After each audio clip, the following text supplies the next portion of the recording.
What's up, guys? Welcome back to Cooking with Sut. You might notice we did a quick rebranding, aka the Grill Father. So this week we're gonna be doing get these tortillas out of the way. Had some fajitas earlier. Tonight, what we're gonna be doing, we're gonna be getting it ready to do. Tomorrow we're gonna do smoke a whole chicken, and so we're gonna get the brine ready tonight, get it seasoned up. Let it soak overnight. Tomorrow around noon or so, we're going to get that smoker going hot. Start low and slow, let it go for a couple hours. And then we're going to enjoy it. So I'm going to get the chicken in here. I'll be right back with you. It's a little seasoned salt, some extra chicken rub seasoning. I was told a reliable source that this is a pretty good rub. And then also just threw a little applewood in there with some seasoned salt and some black pepper. Filled it about 3/4 of the way full of water, as you can see here. We're going to let it sit overnight. The pan's just kind of in case that bag opens up throughout the night. It won't just go all over the refrigerator. And then tomorrow, like I said, around noon. Sorry, guys. Being a cameraman and the chef and everything kind of is a difficult task sometimes. And so, need to give me a full-time cameraman. But, just kind of shake this up a little bit, get all those spices and everything mixed up in there. It's first time smoking a chicken, so we're going to see how it goes. I was told this was a pretty good brine to do. Got her bagged up. We're going to let her sit in here all night. Around noon tomorrow, we're going to throw her on low and slow for about 2 hours. We're probably going to go about 250 for 2 hours. Get it close to that tip we want it to be, and then maybe, kick that heat up and try to get some nice little crunch on that skin on the outside. Like I said, it's the first time I've done it, so it's just going to kind of be a trial run type thing. Don't know how it's going to turn out, but I'm going to turn this video off. I'll get with you guys in the morning. We'll get her on there, get her going. Going to have some good chicken for the Daytona 500. Alright guys, welcome back. Cooking with Sut, aka the Grill Father. So today, I want to give a big special shout out and a thank you to a close family friend and one of our viewers, Crystal Brown. She watched our banana pudding video, saw us mixing up in a pot. She said that's just unacceptable. So she actually sent these to my house, some mixing bowls. A whole set of 9. I'm not going to show you all of them, but they got lids and everything with them, so we don't have to mix like a Neanderthal anymore, mixing in pots and everything. We got mixing bowls to do that. So big thank you to Crystal. Thank you for that. Really appreciate it. And now let's get this chicken ready. Alright guys, so our bird was brining overnight. We're going to pull it out of the bag, pull it out of the brine, put it in a pan. We're going to put our nice, really need a little bit more counter space, but we're working with what we got, so. Alright guys, so we got our bird in the pan. We're going to be doing one glove hand, one dry hand, so ignore the dishes. Had to wash some dishes this morning. So what we're going to be putting on the outside for our spices is just the Fiesta chicken rub, and then we're going to hit it with a little of the McCormick applewood. Apple goes really well with chicken, and so we're just going to do a generous rub on here. Kind of get it on there everywhere. Make sure you get it in all those little cracks between that leg and everywhere. You want to get it all good and seasoned down in that wing. All those good spots. Get it down in there. Rub it in. And we're going to flip our bird over. Make sure we get the back real well. So this is going to be the main spice to our skin and everything. It's just going to be the chicken rub. Yes, I'm using a lot of it. It's okay. So I didn't use a binder. It's been in a brine all night. I didn't figure, it's already moist. It's going to stick okay. Probably going to have to make a mess with that, but that's all right. You're going to want to, well, for me at least, I'm not going to speak for everybody, but get those legs pulled out. Look at those little, it's like a little baby leg, they got them little fat rolls on there on the back. You want to, sometimes you got to spread them out and make sure you get it all dry and everything, but here we're going to be spreading it out, making sure we get nice and seasoned in those cracks. You're going to want everywhere seasoned up. Hold it up on its head, get some down in that cavity. Not much, you're not going to be eating down in there, just a little. And so now we're going to go.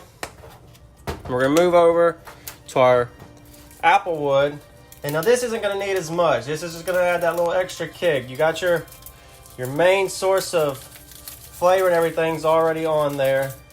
This is just going to add a little bit of extra razzle dazzle. And so I can see right now when we flip it over, I'll show you we missed that armpit. So that's not coming out fast enough. We're gonna switch it over to the tablespoon side, and yeah, that's better. So once again, getting those cracks and everything, you know, flip her over.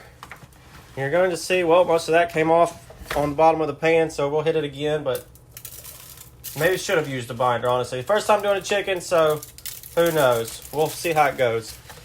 Getting that armpit real well. Pat it on there, make sure it's on there real good. Now, since most of that came off, we're going to come back with some more of that chicken rub. You can just find that at Kroger, H-E-B, wherever really. So that's where we're just gonna let it set there. We got our grill outside. All right, guys, so I hope you can see here the sun's kind of affecting my camera a little bit. Grill's up to 300. Just gonna take that bird, set her in there. We got her up on the second rack, so some of that heat can, you know, smoke and everything get underneath it, which you know. And so we're gonna let it sit there, maybe an hour, 45 minutes or so. We're gonna take our meat thermometer here. And the way you wanna do this, so here, let me turn it around so I don't have to stretch that all the way across there. So you wanna put this in to about the thickest part of the breast. You don't wanna be touching the bone because it's gonna give you a false reading. But so there we go, thickest part of the breast. Probably about room temperature right now. It's reading about 58 or so. Check it every now and then. Let's put that in there a little bit deeper. Make sure you're not, you know, feel around. Make sure you're not touching that top part because you're not going to get a good read if it's there. In the middle. Hour, 45 minutes or so. We'll come back and check her. Keep a check on your temp every now and then. She's ready to go. All right, guys. So for our side today, we're just going to be doing some little small red potatoes. We're going to mash these. We're going to bring them to a boil. Let them soften up. Just going to add a little salt to our water here. Not too much, but most of your flavor is going to come after. Then after, we're going to add a little, you know, some garlic salt, some butter, some black pepper, and all the good stuff. Make it real well. So we're going to let these come to a boil. We're going to move them over to a bigger pot. Then we'll mash them. Alright guys, so we got our potatoes here. They're nice and soft. We've been boiling them for maybe about 15 to 20 minutes, give or take a little bit. So we're going to mash them up here. I hope that steam's not interfering too much. Brutus, get down. Go. So as you can see, you know, mash them up real nice. Gonna get them about halfway done here. And then I'm going to go and I'm going to add just a touch of milk, some butter and stuff, you know, kind of make them a little bit more like mashed potato texture. I don't mind the skins. I actually like the skin, so I'm not going to, you know, worry about that too much. And so I'm going to tell you, I'm throwing a full stick of butter in there. Let that start melting. I've been having it setting out, coming down to room temperature the entire time they've been boiling, so it's pretty close to its melting point already. Come in with just a little bit of milk. Make it a little bit, add some of that fluffiness to it, I guess, if that's what you want to call it. Let's cover that butter up real well. Let's get it mixed up. And it's just a regular old potato masher. So now we got them there going pretty good.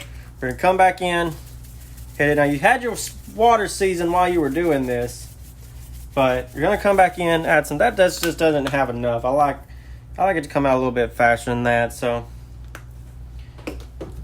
there's that. We're gonna hit it with some salt out of our salt grinder here. Chicken's still outside going. We checked it just a few minutes ago. It was right at about 100 degrees.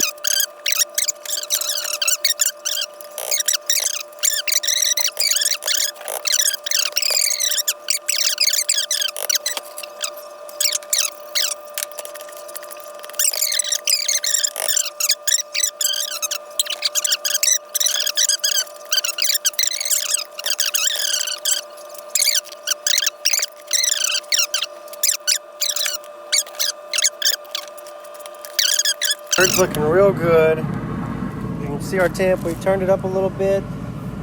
The grill itself is up to about 310, going up and down. It's going to drop now because I have the lid open. Our internal temp of our bird is at 107. So we're getting there. We're getting there. Crash it? Mm-hmm. I'm going to get it closer.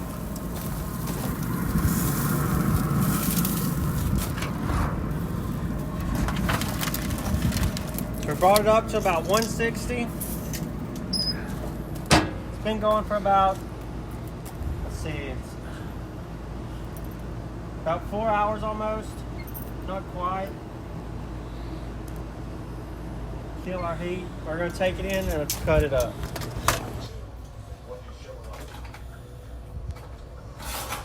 Smells delicious.